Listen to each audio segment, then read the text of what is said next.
Here are some questions that I get asked all the time as an integrative health coach. One is, how much protein should I be eating and how do I balance a plate? Well, as we age, especially past the age of 35, we are losing muscle every year. So, protein is the building block for maintaining that muscle and helping build new muscle to make up for that loss. Aim for zero point 0.1 to 1 gram of protein per pound of body weight. An easy way to measure this is when you're balancing a plate, you kind of want your protein to be the size of your palm.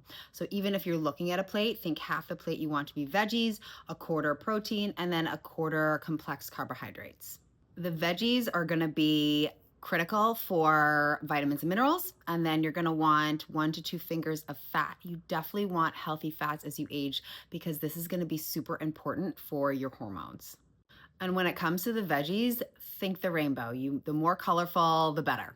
Another big question I get is, how do I get more energy throughout the day? And a lot of this basically boils down to balancing your blood sugar.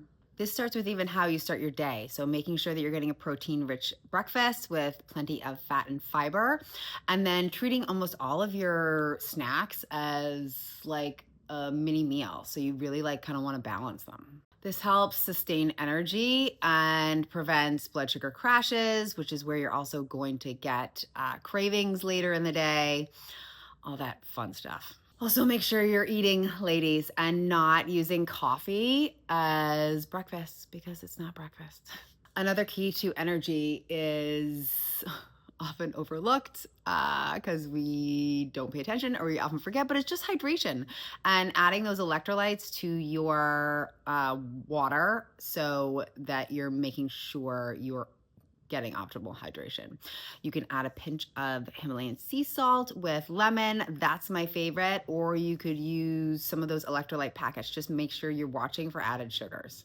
And lastly, one of the biggest questions I get is about ingredients, and it's actually just about reading labels. Like when you're in the store, making sure you're looking at the ingredients. You want to avoid seed oils, inflammatory ingredients, artificial ingredients, and added sugars, because this is really going to affect your blood sugar, and it's going to affect your mood and how you feel throughout the day. So you have to pay attention. All of those added ingredients can actually be sabotaging your gut and your health and weight goals. So it's important to look at the labels.